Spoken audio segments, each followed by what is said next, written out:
باللہ من الشیطان الرجیم بسم اللہ الرحمن الرحیم۔ میری محترم ماں اور پیاری بہنوں، السلام علیکم۔ آج ہم تلاوت کریں گے اپنے اگلے سبق کی، جو کہ ہے آیت نمبر 121، 122 اور 123 انشاءاللہ تلاوت کریں گے۔ اس سے پہلے آپ لوگ بیل کو کلک کریں اور ویڈیو کو سبسکرائب کریں تاکہ اگلی ویڈیو آپ کو آسانی سے ملے۔ تو شروع کرتے ہیں۔ اعوذ باللہ من الشیطان الرجیم، بسم اللہ الرحمن الرحیم۔ وَإِذْ غَدَوْتَ، اور جب صبح کو نکلا، من سے، اہل کا، اپنے گھر سے، اپنے اہل والوں سے، تبوئ المؤمنین، تبوئ بٹھانے لگے، مومنین مومنوں کو، مسلمانوں کو، مقاعدہ ٹھکانوں پر یا جگہوں پر، للقتال لڑائی کے ٹھکانوں پر بٹھانے لگے مسلمانوں کو، یعنی اللہ تعالیٰ محمد صلی اللہ علیہ وسلم سے کہہ رہے ہیں۔ واللہ سمیع علیم، اور اللہ کامل سننے والا اور کامل علم والا ہے۔ اب اس آیت میں اللہ تعالیٰ کہتا ہے محمد صلی اللہ علیہ وآلہ وسلم سے، جو کہ اس آیت سے جنگ احد کی لڑائی جو مسلمانوں اور مکہ کے قریش میں ہوئی تھی، اس کا ذکر ہے، جنگ احد کا۔ جو پہلے لڑائی ان میں جنگ بدر کی ہوئی تھی، اب یہ دوسری لڑائی جنگ احد۔ جنگ بدر میں چونکہ قریش کو بہت سخت شکست ہوئی تھی اور ان کے بڑے بڑے سردار، نامور بندے جو ان کے تھے، سپہ سالار وغیرہ جو ہے، ان کے قتل ہو گئے تھے۔ تقریباً 70 بندے ان کے قتل ہو گئے تھے اور 70 اس طرح کے قریب جو ہے وہ قید ہو گئے تھے۔ تو اس لڑائی میں چونکہ ان کو بہت زیادہ شکست ہوئی تھی، اس وجہ سے بہت بری طرح سے شکست ہوئی تھی، تو اس وجہ سے ان میں بہت زیادہ جو ہے دشمنی اور حسد کی آگ ان کے دلوں میں بھڑک رہی تھی، جس کی وجہ سے وہ کہہ رہے تھے اپنے سارے قبیلوں کو کہ مل کر پھر جو ہے مسلمانوں پر حملہ کرتے ہیں، اور انہوں نے اس طرح بہت سے قبیلوں کو، مزید دوسرے قبائل کو بھی اپنے ساتھ ملا کر تو مسلمانوں پر حملہ کرنے کی جو ہے ٹان لی، سارے مل گئے تھے۔ ادھر مسلمانوں کو بھی پتہ چلا کہ یہ جو ہے مسلمان مکہ کے کافر مشرکین جو ہے وہ آ رہے ہیں اور مدینہ پر حملہ کرنے آ رہے ہیں، تو بہت لوگ جو ہے ان میں تو بہت جذبہ بھی تھا کہ بدر کے لڑائی کے بعد جو ہے ان میں اور جذبہ بڑھ گیا تھا کہ کس طرح اللہ نے ان کی مدد کی تھی، اور کس طرح وہ تھوڑے سے 313 بندے 1000 بندوں کو کس طرح شکست دیے۔ لیکن کچھ لوگ ان میں جو منافقین تھے اور کچھ جو نئے مسلمان ہوتے ہیں تو تھے، وہ جو ہے وہ ان کا حوصلہ پست ہو رہا تھا کہ وہ 3000 اور بہت زیادہ لوگ ہیں قریش والے اور ہم کم ہیں۔ تو یہ جنگ احد کی لڑائی سے پہلے جو ہے جب مسلمانوں کو پتہ چلا، تو محمد صلی اللہ علیہ وسلم اور سارے صحابہ کرام جو ہے ساتھ بیٹھے تھے ایک جگہ پر اور فیصلہ کر رہے تھے کہ کیا کریں، کہ ان سے لڑائی کرنے کے لیے مدینہ سے باہر جائیں یا مدینہ کے اندر ہی ان کا انتظار کریں جب یہ لوگ آ رہے ہیں۔ تو ان لوگوں میں محمد صلی اللہ علیہ وسلم، صحابہ کرام رضی اللہ تعالیٰ عنہ کے ساتھ ساتھ منافقین میں بھی بیٹھے تھے، جن میں سب سے بڑا منافق عبداللہ بن ابی جو ہے وہ بیٹھا ہوا تھا، جو کہ منافقوں میں سے تھا، لیکن جو ہے اپنے آپ کو مسلمان ظاہر کرتا تھا۔ تو محمد صلی اللہ علیہ وسلم نے صحابہ کرام رضی اللہ تعالیٰ عنہ کو کہا کہ ہم ادھر ہی بیٹھ کے تو انتظار کرتے ہیں، جب وہ آئیں گے تو ہم ادھر ہی مقابلہ مدینہ کے اندر کریں گے۔ تو عبداللہ بن ابی نے بھی ان کا ساتھ دیا کہ یہ ٹھیک ہے، اسی طرح کریں گے۔ تو جب کہ کچھ جو میں نے ابھی کہا کہ کچھ مسلمان ایسے بھی تھے جنہوں نے بدر کی جنگ لڑی تھی اور کسی کو جنگ بدر کا میں لڑائی کا موقع نہیں ملا تھا، لیکن وہ بہت جوش و جذبے میں تھے. وہ کہتے تھے کہ ہم لڑائی کے لیے مدینہ سے باہر جاتے ہیں، ان کو مدینہ اندر آنے ہی نہیں دیتے. ہم باہر جائیں گے اور باہر جاتے ہیں. محمد صلی اللہ علیہ وسلم کو مشورہ دے رہے تھے کہ ہم باہر جا کے جو ہے ان کا مقابلہ کریں گے. تو محمد صلی اللہ علیہ وسلم کے ساتھ جو دوسرے صحابہ کرام رضی اللہ تعالیٰ عنہ تھے، انہوں نے بھی سب نے جو ہے یہی فیصلہ دیا کہ ہم مدینہ سے باہر جا کے ان سے لڑائی کریں گے. تو محمد صلی اللہ علیہ وآلہ وسلم نے جب ان سب صحابہ کرام رضی اللہ تعالیٰ عنہ کی بات سنی تو محمد صلی اللہ علیہ وسلم اندر چلے گئے، سیدھے گھر کے اندر گئے. واپس آئے تو ذرا بھی پہنا ہوا تھا اور اسلحہ بھی ہاتھ میں تھا. تو سارے صحابہ کرام رضی اللہ تعالیٰ عنہ نے جب دیکھا تو ان کو یہ محسوس ہوا کہ ہو سکتا ہے محمد صلی اللہ علیہ وسلم کو ہماری بات بری لگی ہو اور وہ اسی طرح ایک دم نکل آئے ہیں، چپ چاپ گئے اور آگے. تو سارے صحابہ کرام رضی اللہ تعالیٰ عنہ نے محمد صلی اللہ علیہ وسلم سے فرمایا کہ یا رسول اللہ، اگر آپ کی مرضی نہیں ہے تو ہم مدینہ میں ہی ان کا انتظار کرتے ہیں، ہمارا زور نہیں ہے. آپ کی مرضی ہوگی تو ہم باہر جائیں گے، اگر آپ کہتے ہیں تو ہم ادھر ہی انتظار کرتے ہیں، آپ یہ ذرہ اور اسلحہ رکھ دیں. تو رسول پاک صلی اللہ علیہ وآلہ وسلم نے فرمایا کہ کوئی پیغمبر کی یہ شان نہیں کہ جب وہ لڑائی کے لیے ایک بار ذرہ پہن لے اور اسلحہ اٹھا لیں تو وہ پھر دوبارہ اتار کے رکھ دیں.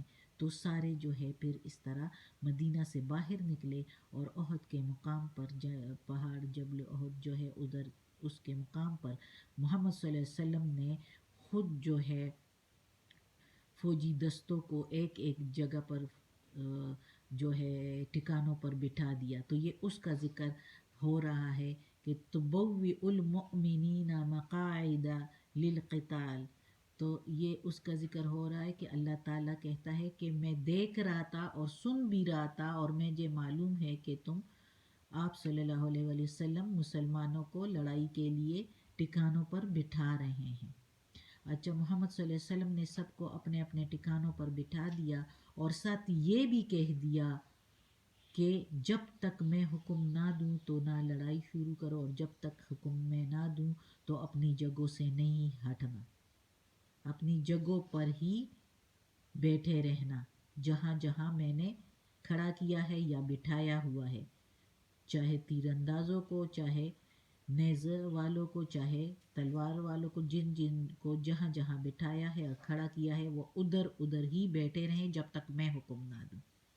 اچھا، اسی اثنا میں جب یہ چلے گئے جا رہے تھے احد کے مقام پر لڑائی کے لیے اور ادھر اپنے جگہ جو ہے محمد صلی اللہ علیہ وسلم سب کو اپنی اپنی جگہ پر بٹھا رہے تھے، تو راستے میں ہی عبداللہ بن ابی جو کہ ایک منافق تھا، بتایا پہلے بھی میں نے، وہ جو ہے راستے سے ہی جو ہے الٹ گیا، واپس پھر موڑ گیا کہ کیونکہ میں نے تو مشورہ دیا تھا کہ مدینہ کے اندر لڑتے ہیں اور انہوں نے میری بات نہیں مانی تو میں ان کی بات کیوں مانوں. اور اس کے ساتھ بھی ایک پورا دستہ تھا 300 آدمیوں پر مشتمل، جس میں کچھ مسلمان بھی تھے، صحیح پکے مسلمان تھے. انہوں نے بہت روکا لیکن وہ نہیں رکا اور وہ واپس چلا گیا، چونکہ منافق تھا، لڑ نہیں سکتا تھا اس لیے. اور دوسروں کو بھی بزدل بنانے کی کوشش کی کہ وہ تو 3000 لوگ ہیں اور ہم تو تھوڑے سے بندے ہیں، ہم کیسے مقابلہ کریں گے اور مدینہ سے بھی باہر ہی نکل آئے ہیں.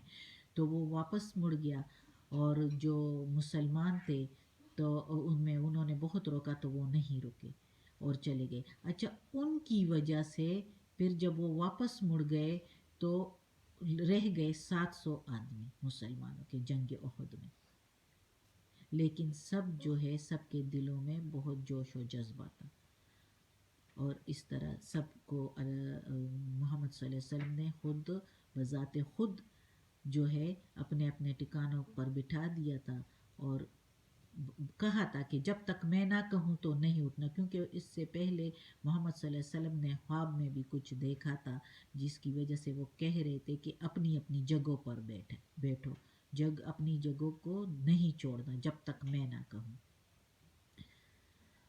اگلی آیت ہے اذ ہمت طائفتان، اذ جب ہمت ارادہ کیا طائفتان دو فرقوں نے، منکم تم میں سے یعنی مسلمانوں میں سے، ان تفشلا یہ کہ نامردی کرے بزدلی کرے، واللہ اور اللہ ولیہما دوست ہے تمہارا مددگار ہے تمہارا، وعلی اللہ اور اوپر اللہ کے، فلیتوکل پس بھروسہ کرنا چاہیے، المؤمنون مسلمانوں کو، مومنوں کو اللہ پر بھروسہ کرنا چاہیے. اب اس آیت میں اللہ تعالیٰ اس لڑائی کا ذکر کر رہے ہیں، اسی جنگ احد کی لڑائی کا ذکر، جس کے دوران عبداللہ بن ابی واپس راستے سے مڑ گئے اور مسلمانوں کی تعداد رہ گئی 700.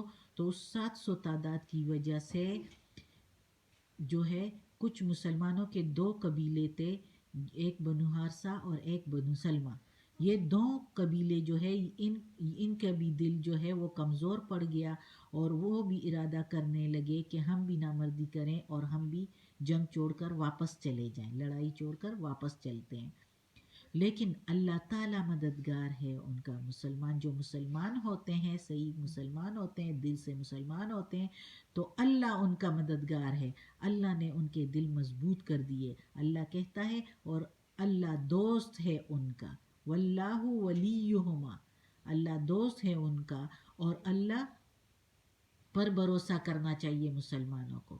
تو اللہ تعالیٰ نے ان کا دل مضبوط کر دیا اور چونکہ وہ مسلمان تھے، پکے مسلمان تھے، تو انہوں نے اللہ پر بھروسہ کر کے اور وہ ٹھہر گئے ادھر لڑائی کے لیے، اپنی جگہ پر جم گئے، ثابت قدم رہے. تو یہ اس کے بارے میں ہے. اب اگلی آیت ہے وَلَقَدْ اور البتہ تحقیق نصرکم اللہ مدد کی تمہاری اللہ نے، بِبَدْرٍ بدر کے ساتھ یعنی بدر کی لڑائی میں، وَأَنْتُمْ اور تم تھے أَذِلَّةٌ کمزور، فَاتَّقُوا اللَّهَ پس ڈرتے رہو اللہ سے، لَعَلَّكُمْ تَشْكُرُونَ تاکہ تم شکر گزار بن جاؤ. اب اس آیت میں اللہ تعالیٰ مسلمانوں کو جو کہ جنگ احد کی لڑائی کے لیے آئے ہوئے ہیں، اس میں اللہ تعالیٰ مسلمانوں کو حوصلہ دے رہا ہے کہ البتہ تحقیق یعنی کنفرم بات ہے کہ اللہ نے بدر کے جنگ میں بھی تمہاری مدد کی تھی اور اس وقت تم کتنے کمزور تھے. اس وقت تو مسلمان بہت ہی کمزور تھے. اب تو 1000 بندے تھے، اس وقت 313 تھے، اور 313 میں بھی وہ بندے تھے جو بھوک اور فاقوں کی وجہ سے لاغر ہو گئے تھے، بہت ہی کمزور، ہڈیاں ہی ہڈیاں تھی. تو اتنے کمزور تھے اور دوسرے ذہنی طور پر بھی، کیونکہ ان کے سردار ان سے لڑائی کے لیے آ رہے تھے اور وہ زیادہ تر ان میں سرداروں کے غلام تھے جو مسلمان ہو گئے تھے اور غریب لوگ تھے جو مسلمان ہو گئے تھے اور مدینہ ہجرت کی تھی. تو اس وقت وہ اتنے کمزور تھے. تو اللہ تعالیٰ کہتا ہے، حوصلہ دے رہا ہے اس آیت میں مسلمانوں کو کہ البتہ تحقیق اللہ نے بدر میں کی لڑائی میں بھی تمہاری مدد کی تھی جب تم بہت ہی کمزور تھے. اس لیے ڈرتے رہو اللہ سے، اللہ ہی سب کا کرنے والا ہے، سب کچھ اللہ کی قدرت میں ہے، اللہ کے احاطے میں ہے، اللہ کے گھیرے میں ہے. اللہ جو کچھ کرنا چاہے تو کر سکتا ہے. یہ تو صرف آزمائشیں ہیں. اللہ تو اگر چاہے کہ ختم ہو جائے، یہ لوگ راکھ ہو جائیں، تو اسی جگہ پر راکھ ہو جائیں، لیکن اللہ تعالیٰ مسلمانوں کے ہاتھوں ان کو رسوا کرنا چاہتے تھے.